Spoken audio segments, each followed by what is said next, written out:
बिस्मिल्लाहिर्रहमानिर्रहीम। अस्सलाम वालेकुम नाज़रीन, मैं अहमद फ़वाद हूँ और आप मेरा यूट्यूब चैनल देख रहे हैं। नाज़रीन, जो लोग ये सोच रहे थे कि पाकिस्तान तहरीके इंसाफ के ऊपर ये जो क्रैकडाउन किया जा रहा है, जो उनके लोग तोड़े जा रहे हैं, इसके बाद पाकिस्तान तहरीके इंसाफ को ख़त्म कर दिया जाएगा, इमरान खान को क्रैश कर दिया जाएगा। लेकिन ये जो गलत फहमी थी वो इसी गलत फहमी में ही मुब्तला रहे। इमरान खान साहब की जानिब से बाउंस बैक किया गया है। एक नई टीम के साथ इमरान खान साहब सामने आ चुके हैं। कुछ अनाउंसमेंट इमरान खान साहब ने की है अपनी नई टीम की, और अपनी जो जमात थी जिसको तकरीबन अभी तक की जो डिटेल्स हैं, ऑलमोस्ट 50+ लोग जो हैं वो पाकिस्तान तहरीक इंसाफ को छोड़ कर गए हैं। और उसके बाद पाकिस्तान तहरीक इंसाफ का जो निज़ाम था पार्टी का, वो थोड़ा सा बैठा था। लेकिन इमरान खान साहब ने इस तमाम ये जो चीज़ें थी इनको रिन्यू किया है और अपनी एक नई टीम का ऐलान किया है। कुछ इस हवाले से आपके साथ में तफसीलात जो है वो शेयर करूंगा। इमरान खान साहब की नई टीम में कौन कौन है। दूसरे नंबर पर नाज़रीन, जहांगीर तरीन जो कि इस वक्त मुतहरिक है एक नई सियासी जमात बनाने के लिए, और पाकिस्तान तहरीक इंसाफ के लोग जो छोड़ कर जा रहे हैं जहांगीर तरीन के साथ शामिल होकर, और फिर वो एक नए ग्रुप के तौर पर सामने आएंगे। और इसको बज़ाहिर तो इस तरह से लिया जा रहा है कि पाकिस्तान तहरीक इंसाफ के लोग वहाँ पर जाएंगे और जहांगीर तरीन एक नए ग्रुप के साथ सामने आएंगे, तो इसका नुकसान पाकिस्तान तहरीक इंसाफ को होगा। लेकिन असल में ये पाकिस्तान तहरीक इंसाफ का नुकसान नहीं है। असल में ये नून लीग को जो है वो रगड़ा देने के लिए है और नून लीग को खुडे लाइन लगाने के लिए है। जहांगीर तरीन का एक अहम राब्ता हुआ, इस पर भी कुछ डिटेल्स आपके साथ में शेयर करूंगा।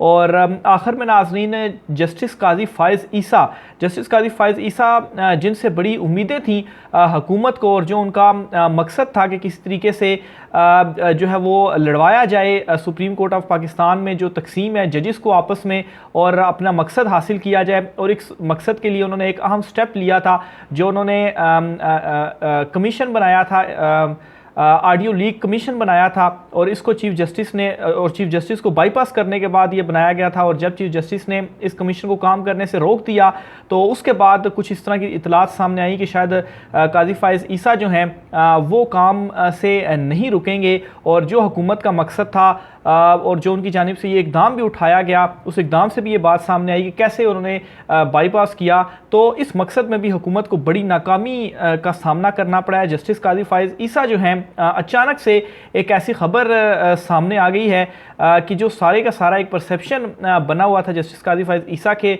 हवाले से कि वो जो है वो हुकूमत जो कुछ वो फैसले कर रही है इमरान खान के, वो बहुत ज़्यादा मुखालिफ हैं। तो एक बड़ा झटका है हुकूमत के लिए। इस पर भी कुछ तफसीलात आपके साथ में शेयर करूंगा।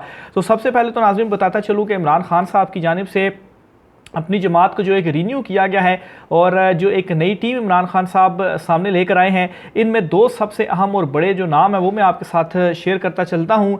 राउफ हसन साहब जो हैं, उन्हें इमरान खान साहब ने सेक्रेटरी इतलात, जबकि उमर अयूब खान इन्हें पाकिस्तान तहरीक इंसाफ का जनरल सेक्रेटरी तैनात कर दिया गया है।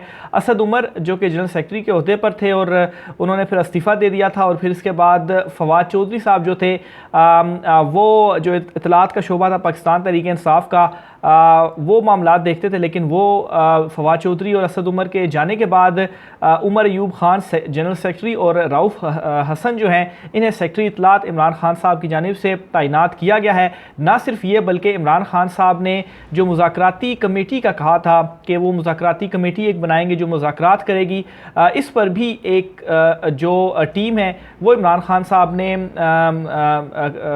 बना दी है। और 7 रुकनी बेसिकली ये कमेटी होगी मुज़ाकराती, जो कि मुज़ाकरात करेगी। और इस 7 रुकनी मुज़ाकराती कमेटी में एक तो शाह महमूद कुरैशी होंगे, फिर इसके अलावा परवेज़ खटक साहब होंगे, असद उमर होंगे, हलीम आदिल शेख होंगे, ओन अब्बास होंगे, मुराद सईद होंगे और हमाद अज़हर होंगे। तो ये इमरान खान साहब की एक जो मुज़ाकराती टीम है वो सामने आई है। और इसके अलावा मुराद सईद साहब के हवाले से इमरान खान साहब ने कमेंट्स भी आज पास किए हैं कि वो जो है वो नेक्स्ट लीडर है, नौजवान लीडर है। तो ये एक जो रीन्यू होने का या जो एक छांटी या फ़िल्टर होने का प्रोसेस था पाकिस्तान तहरीक इंसाफ का, वो खैर अभी भी जारी है। बहुत सारे लोग छोड़कर जा रहे हैं, लेकिन जो भी ये 50 से ज़ायद लोग छोड़कर गए हैं, इनमें से सिर्फ चंद नाम ऐसे होंगे जिनके हवाले से इमरान खान साहब भी कहते हैं कि उनके जाने का दुख हुआ, लेकिन खैर आगे चलकर जब मामलात जो है वो कूल डाउन होंगे, बेहतरी की तरफ जाएंगे, तो बहुत सारे लोग आप देखेंगे वो वापस भी आएंगे। और इमरान खान साहब ने ये भी कहा है कि इंडिविजुअल टू इंडिविजुअल ये मैटर करेगा और उन लोगों को इमरान खान साहब वापस भी लेंगे, सबको तो नहीं। जाहिर सी की बात है, जिस तरह से फैज़ुल हसन चौहान है उनको तो नहीं लेंगे, ना ही फिरदौस आशिक अवान को लेंगे। मलिका बुखारी या शीर मिज़ारी जो हैं, इनके हवाले से इमरान खान साहब का है कि हालात वगैरह जब बेहतर होंगे, ये वापस आएंगे तो इमरान खान साहब इनको वापस शामिल करेंगे। तो बहरहाल इमरान खान साहब की जानिब से जो उनको तोड़ने की कोशिश या पाकिस्तान तहरीक इंसाफ को तोड़ने की कोशिश की गई है, भरपूर कार्रवाई के बावजूद भी कोई बहुत ज़्यादा बड़ा जो डेंट है वो पाकिस्तान तहरीक इंसाफ में डालने में नाकामी हुई है। और अब इमरान खान साहब ने अपनी जो नई टीम है एक, वो भी बना ली है। दूसरे नंबर पर नाजरीन जो मामला है जहांगीर तरीन का माफ़ कीजिएगा, तो इस हवाले से भी कुछ जो डिटेल्स है वो मैं आपके साथ शेयर करता चलूँ। जहांगीर तरीन से रब्ता हुआ है क्योंकि जहांगीर तरीन अपनी एक नई सियासी जमात या अपना एक जो ग्रुप है वो बनाकर सामने आ रहे हैं। और इतलात के मुताबिक आइंदा 2 रोज़ तक कोई बड़ा ऐलान भी जहांगीर तरीन करेंगे, क्योंकि इस वक्त जो सारे राब्ते और मुलाकातें हैं वो जारी हैं। और फवाद चौधरी और जहांगीर तरीन, इन दोनों के दरमियान जो टेलीफोनिक रब्ता है वो हुआ है। ना सिर्फ फवाद चौधरी बल्कि फिरदौस आशिक अवान जो हैं उनसे भी जहांगीर तरीन का रब्ता हुआ है। तो बहरहाल इस रब्ते के बाद रद्द-ए-अमल तो सामने आया फवाद चौधरी का कि उन्होंने ट्वीट की शक्ल में ये रद्द-ए-अमल दिया है कि मैं पहले ही कह चुका हूँ, सियासत से ब्रेक ले रहा हूँ, फ़िलहाल सियासत करने का कोई इरादा नहीं। तो बहरहाल इरादा तो नहीं है, लेकिन उसके बावजूद इस सिचुएशन के अंदर जहांगीर तरीन से रब्ता करने का फिर मकसद क्या है? आपने पार्टी जो है वो छोड़ दी है, ब्रेक लिया है, तो जो सारी सूरत हाल बनी हुई है उनसे रब्ता करना, फिर फैसल वावडा के साथ जो आपके रब्ते हैं, तो बहरहाल रद्द-ए-अमल तो उनका आया है। लेकिन फवाद चौधरी साहब से जहांगीर तरीन का एक अहम रब्ता हुआ है।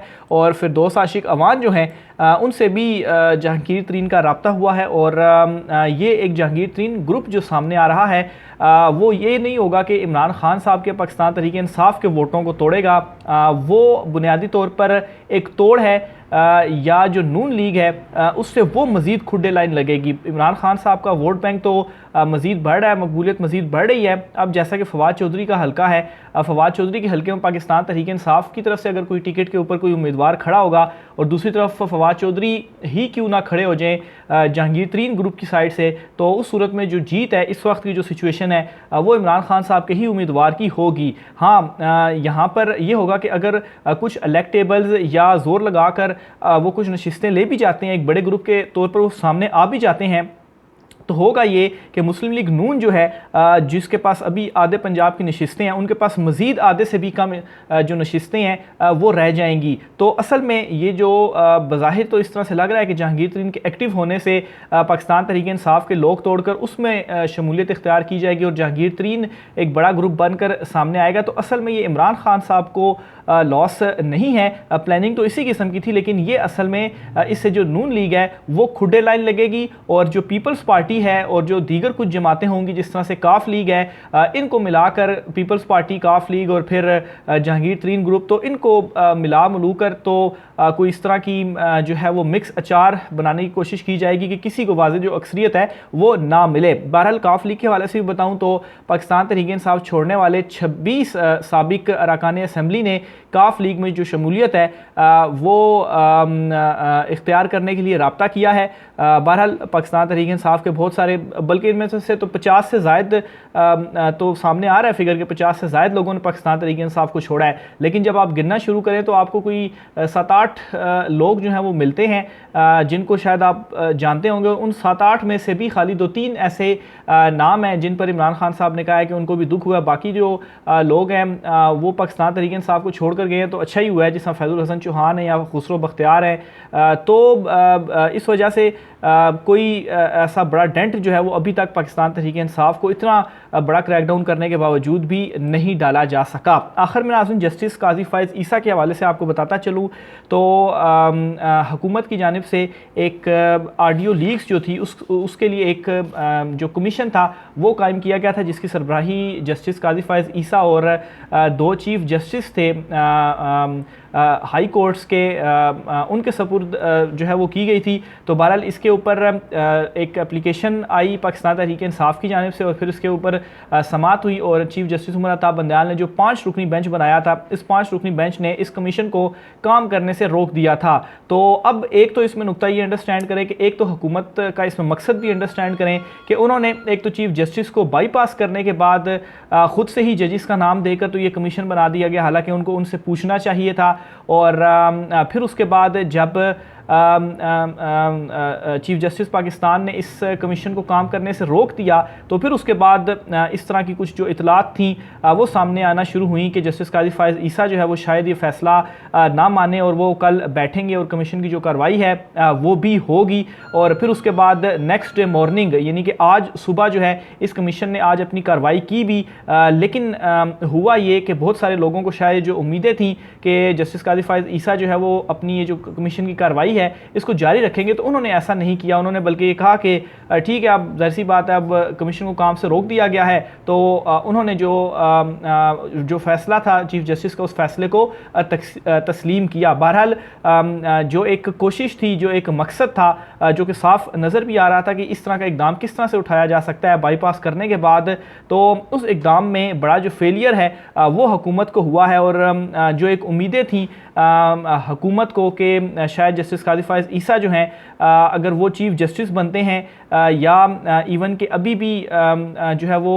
जो सुप्रीम कोर्ट ऑफ पाकिस्तान में एक तकसीम भी है, तो इस सारे मामलात में वो उनके साथ हैं। और जो एक हमले वो चीफ जस्टिस के ऊपर कर रहे थे, तो अगर जस्टिस काजी फायज़ ईसा यहाँ पर इस तरह से कर लेते कि वो इस ऑर्डर को ना मानते और जो कमीशन था वो अपना काम जारी रखता, तो फिर उसके बाद जो ये तकसीम का एक मकसद था या जो एक प्लान था कि या जिस तरीके से सिर्फ चीफ जस्टिस को निशाना बनाया जा रहा था मौजूदा हुकूमत की जानिब से, तो फिर उसके बाद एक बड़ा clash supreme court of Pakistan में भी सामने आता। लेकिन इस मामले के ऊपर जस्टिस काजी फायज़ ईसा ने बड़ा जो है वो बहुत सारे लोगों को शायद हैरान भी किया है और बड़ा ये ज़बरदस्त फैसला था और होना भी इसी तरह से ही चाहिए था। ज़ाहिर सी बात है, एक फैसला आ गया चीफ जस्टिस का, कमीशन को उन्होंने काम से रोक दिया है, तो फिर उसके बाद उन्होंने जो है वो उसको मानना था। तो बहरहाल ये वाला जो चैप्टर है वो भी क्लोज़ हो गया और जो हुकूमत की एक मकसद था उसमें उनको बड़ी हसीमत का या उसमें एक बड़ी नाकामी का जो सामना है वो भी करना पड़ा है। राय का सार कीजिएगा।